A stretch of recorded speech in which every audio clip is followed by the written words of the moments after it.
Myth number 1 is a tale of two extremes. All right, dude, time to fire up that dial-up modem. We're going back to the internets for this story. Oh, well, if it's from the internets, it must be true. You don't have to be sarcastic. This one's about thermite, and I think you'll like it. What is it? All right, these two guys, they take a bucket of thermite, they put it on a bunch of blocks of ice, and they light it with a fuse, and it doesn't just burn like we've seen thermite burn. The whole friggin' thing explodes. Watch this clip, man. I think it's actually pretty credible. Thermite itself shouldn't explode, though it burns at ferociously high temperatures. And you'd figure that ice would just melt, right? But this clip seems to show that when ice meets fire, the least of your worries is getting your socks wet. Well, they sure made our job easier. They showed us everything we need to set this up. Absolutely. 11 pounds of thermite, 10 one-pound blocks of ice. And a fuse and a pack of matches to set the whole thing off. I love it. Let's head out to the bomb range and try it out. Okay.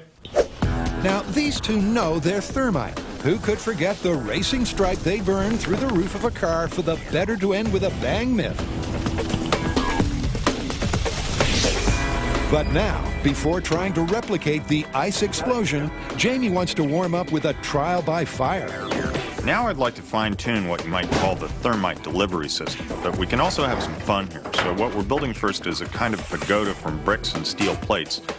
The idea is to see how many plates the thermite burns through once it's ignited.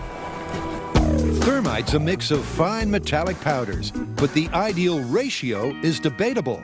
Of course, we want the best burn for our buck, so this penetration test should be a great way to try out Jamie's special blend. From here, it's all quite simple. Jamie sets 2 matchbooks in the bucket, hooked up to a fuse. Okay, this is thermite penetration test. In 3, 2, 1. If all goes well, we'll see a cascade of fire burning through a bunch of steel plates, and the thermal imaging camera should enhance the experience. I've always wanted to see this thing in action just like this. As far as I know, it's never been done before. I mean, you see what happens after the fact, but we're going to see the whole thing all at once. So this little pre-myth appetizer could go anywhere.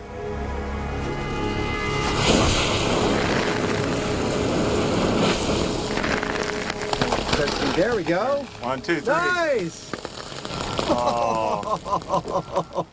4 plates. Right, the top 1 and 3 down. That was pretty cool. It was.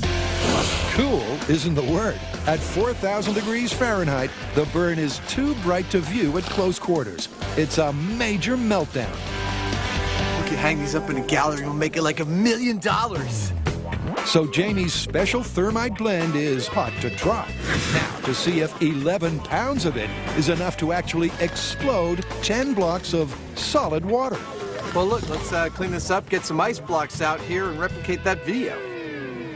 That's what we're here for. The Mythbusters are playing with fire. There we go. 1, 2, 3. Nice! They're set to test a dubious and dangerous internet video that seems to show exploding ice.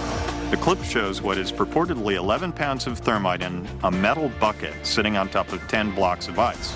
They light the thermite, it does what we expect thermite to do, but then all of a sudden, poof, out it goes in a big explosion, flinging bits of metal everywhere.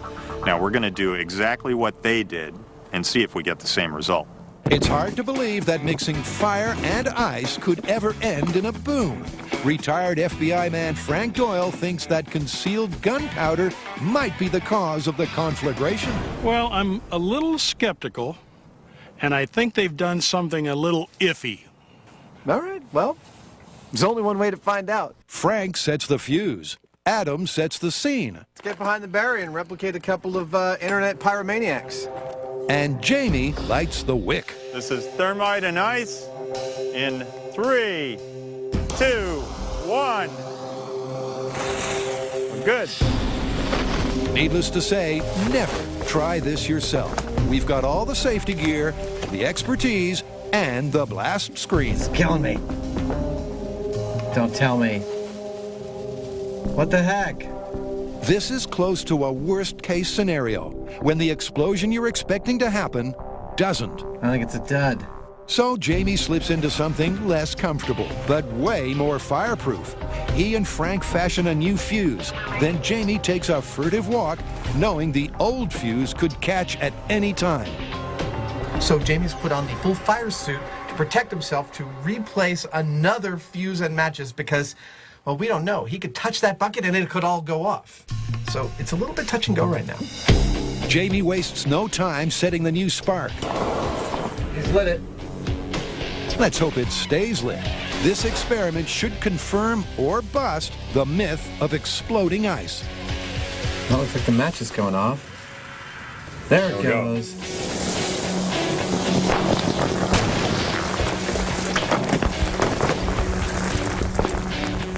I'd say that was an explosion. I'm pretty sure that qualifies. And Adams found the source of that thunk that shook the blast screen.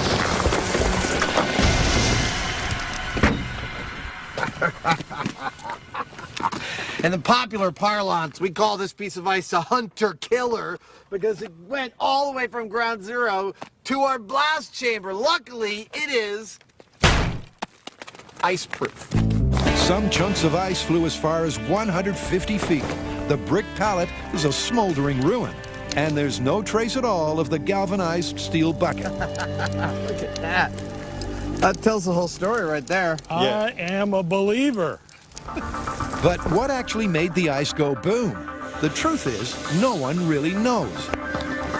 Experts I've talked to are speculating that heat from the burning thermite is decomposing the water into hydrogen and oxygen, which in the presence of a source of ignition, namely hot thermite, is exploding. Now, I sort of have a problem with that because that requires that a whole bunch of hydrogen and oxygen be instantaneously created, and I don't know that that's possible. There is another explanation, I'm just speculating, and that is that something in this reaction is aerosolizing all the thermite. It's, the steam or something is throwing all this powder up into a cloud of thermite, and that's exploding. We don't know. It's a mystery. But one way or another, that was a heck of a bang. Here's their video, and here's ours. So it's myth confirmed. No black powder, no hidden fireworks, just fire and ice.